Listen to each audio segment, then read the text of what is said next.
Good morning 9th class students. आज हम नया चैप्टर पढ़ रहे हैं फ्लोटेशन। फ्लोटेशन के अंदर क्या क्या टॉपिक है देख लेते हैं।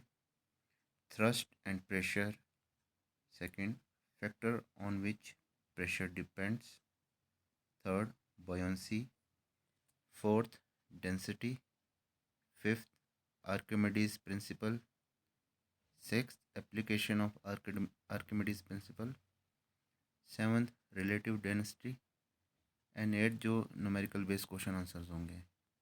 तो देखते हैं थ्रस्ट क्या होता है। The force acting on an object perpendicular to the surface is called thrust। जैसे कि आप एक एग्जांपल ले लीजिए, वुडन ब्लॉक ले लीजिए, उस पे फोर्स लगाइए परपेंडिकुलर टू द सरफेस, तो वो क्या है हमारा thrust. The force acting on an object आप वुडन बॉक्स एज्यूम कर लीजिए, परपेंडिकुलर टू द सरफेस, जो उसका सरफेस है उस पर परपेंडिकुलर फोर्स लगाइए, तो वो क्या है हमारा थ्रस्ट है, thrust force. Pressure, the effect of thrust per unit area is called pressure. अब जो वुडन बॉक्स पे जो हमारा थ्रस्ट फोर्स लग रहा है उसका एरिया कितना है वुडन बॉक्स का, जो एंटायर एरिया है वो क्या है, उस पर एग्जर्ट हो रहा है pressure. The effect of thrust per unit area is called pressure, और प्रेशर क्या होता है फोर्स अपॉन एरिया। और एसआई यूनिट्स आपकी प्रेशर की क्या है, न्यूटन पर मीटर स्क्वायर, और इसको हम पास्कल भी बोलते हैं। Next, factor on which pressure depend. अब जो हमारा प्रेशर है किस किस पे डिपेंड है देखते हैं। Pressure depend on two factors.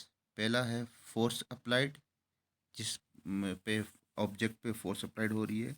Second, area of surface over which force act, और जो ऑब्जेक्ट है उसका एरिया ऑफ सरफेस जहाँ पे फोर्स एक्ट हो रहा है। एग्जांपल देखते हैं।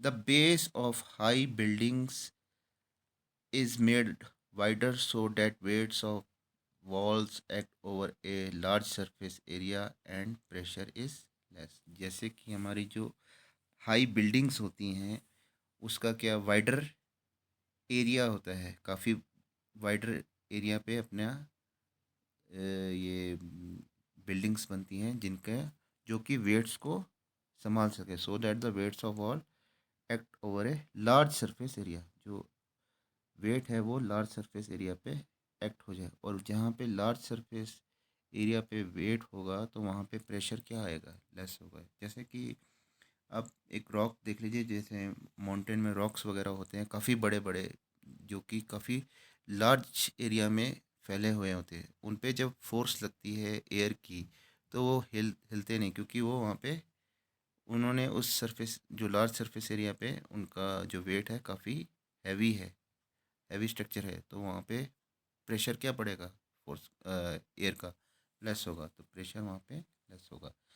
Second, school bags are having broad straps so that the weight of school bags fall over a larger area of the shoulder and produce less pressure and become less painful. अब जैसे कि आप लोगों के सबके school bags वगैरह हैं, उसके स्ट्रैप देखिए काफ़ी ब्रॉड होते हैं, काफ़ी बड़े होते हैं, ताकि वो वेट उठा सके, आपका जो शोल्डर है वो वेट उठा सके स्कूल बैग का। क्योंकि वो जो स्कूल बैग है वो क्या है, एक जो उसका एरिया है काफ़ी लार्ज है।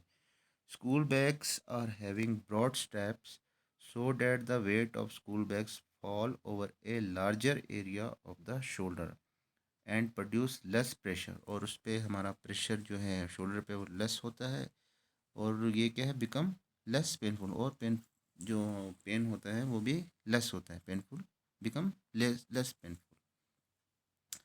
Third, the blade of knives are made sharp so very small surface area and on applying force it produce large pressure and cut the object easily। अब जो हमारा नाइफ वगैरह है, चाकू वगैरह है, उनका सरफेस एरिया कितना होता है, स्मॉल होता है, स्मॉल सरफेस एरिया होता है, मगर वो क्या है शार्प है, तो उस पर हम ज़्यादा फोर्स लगाते हैं, किसी ऑब्जेक्ट पे ज़्यादा फोर्स लगा के उसको कट करते हैं ताकि वो ईजिली कट हो जाए पीसेस में।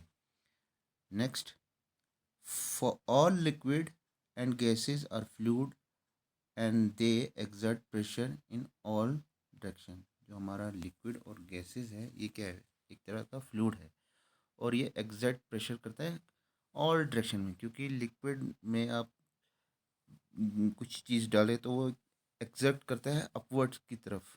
उसी हिसाब से एयर में भी आपका ये क्या बोलते हैं एटमॉस्फेरिक प्रेशर होता है, जहाँ पे आप कहीं पे भी किसी डायरेक्शन में भी आप इसको एक्सर्ट कर सकते हैं।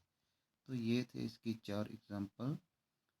बाकी हम जो बयान्सी है वो नेक्स्ट वीडियो लेक्चर में करेंगे। Thank you students.